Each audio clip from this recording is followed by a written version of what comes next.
जब भी कोई बीमार पड़ता है तो उसे इलाज की सख्त जरूरत होती है। जब से मनुष्य इस धरती पर है और जब तक है, तब तक इलाज और बीमारी पीछा नहीं छोड़ सकते हैं। वक्त के साथ साथ तकनीक बदलती रहती है, वैसे भी परिवर्तन संसार का अटल नियम है। इलाज के तरीके भी बदल गए हैं। आज आपका इलाज आधुनिक मशीनें और डॉक्टर करते हैं, पर प्राचीन काल में ऐसा नहीं होता था। उस समय इतनी तकनीक विकसित नहीं थी और इलाज के तरीके भी बहुत ही खतरनाक होते थे। आज हम आपको इन्हीं तरीकों के बारे में बताएंगे कि पुराने समय में कैसे लोगों का इलाज किया जाता था और किस किस तरह के औजार इनके लिए उपयोग किए जाते थे। नमस्कार, खोजबीन चैनल में आप सभी का स्वागत है।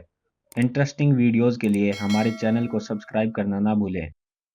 महामारी से बचने के लिए पुराने समय में महामारी से बचने के लिए लोग अपने पाद को किसी जार में भरकर रख लेते थे और समय समय पर उसे सूंघते रहते थे। पता नहीं उस वक्त लोग क्या सोचते होंगे। दांतों का दर्द दूर करने के लिए पुराने समय में इजिप्ट के लोग दांतों का दर्द दूर करने के लिए मरे हुए चूहों का पेस्ट दांतों में लगाते थे। जरा सोचिए, सुनने में इतना अजीब लग रहा है तो जिनके साथ ये होता होगा उन्हें कैसा लगता होगा। हकलाने का इलाज 18वीं और 19वीं शताब्दी में हकलाने का इलाज बहुत अमानवीय तरीके से किया जाता था। हकलाने वाले इंसान की जीभ किसी औजार से खींच ली जाती थी, जिसकी वजह से लोग हकलाने का इलाज करवाने से भी डरते थे। मर्दाना शक्ति बढ़ाने के लिए पुराने जमाने में लोग मर्दाना शक्ति बढ़ाने के लिए शेर जैसे जानवरों के लिंग का सेवन करते थे। उनका मानना था कि इससे उनमें जानवरों की शक्ति आ जाती है। ये सुनने में काफी घिनौना है। नपुंसकता दूर करने के लिए पुराने समय में नपुंसकता दूर करने के लिए मर्दों को उनके प्राइवेट पार्ट पर इलेक्ट्रिक शॉक दिया जाता था। जरा सोचिए, इस तरह इलाज करवाना कितना दर्दनाक होता होगा। इलाज से कम यह सजा यातना ज्यादा लगता है। बवासीर के इलाज में पुराने समय में बवासीर का इलाज भी बहुत दर्दनाक था। उस समय बवासीर के इलाज के रूप में कोई नुकीली चीज रोगी के प्राइवेट पार्ट में डाल दी जाती थी।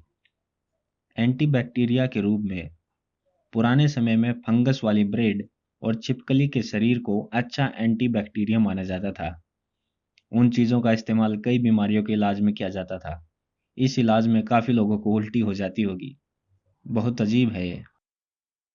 गर्भ निरोध के लिए जब धरती पर कॉन्डम का इजाद नहीं हुआ था, उस समय कुछ देशों में गर्भ निरोधक के रूप में मगरमच्छ के मल का इस्तेमाल किया जाता था। संभोग से पहले उसे महिला की वजाइना में लगा दिया जाता था ताकि शुक्राणु को अंडाणु से मिलने से रोका जा सके। दिमाग के इलाज में पुराने समय में दिमागी इलाज के लिए लोबोटोमीज क्रिया का इस्तेमाल किया जाता था। इस इलाज में इंसान के दिमाग में सुई डाल दी जाती थी। इससे कई लोग अपना मानसिक संतुलन भी खो बैठते थे। प्रतिरोधक क्षमता बढ़ाने के लिए आप जानकर हैरान रह जाएंगे कि इस काम के लिए उस समय लोग पारा यानी कि मरकरी का इस्तेमाल किया करते थे। पारा एक जहरीला पदार्थ होता है। प्राचीन समय में ग्रीस में पारे को घाव पर मरहम की तरह भी इस्तेमाल किया जाता था। बीमारी का निदान करने के लिए भेड़ का जिगर चूंकि उस वक्त कोई एक्सरे या ब्लड टेस्ट शामिल नहीं थे, इसलिए लोगों ने किसी बीमारी का निदान करने के लिए भेड़ के जिगर का इस्तेमाल किया। मारे गए भेड़ के जिगर को मानव रक्त के स्रोत के रूप में भी परिभाषित किया गया था और यह बीमारी का पता लगाने के लिए सबसे अच्छा विकल्प था। तो दोस्तों, अगर आपको हमारी वीडियोज अच्छी लगती हैं तो लाइक करना ना भूलें और ऐसी ही जानकारी आपको लगातार मिलती रहें, इसलिए हमारे चैनल को सब्सक्राइब भी कर लें। देखते रहें खोजबीन चैनल।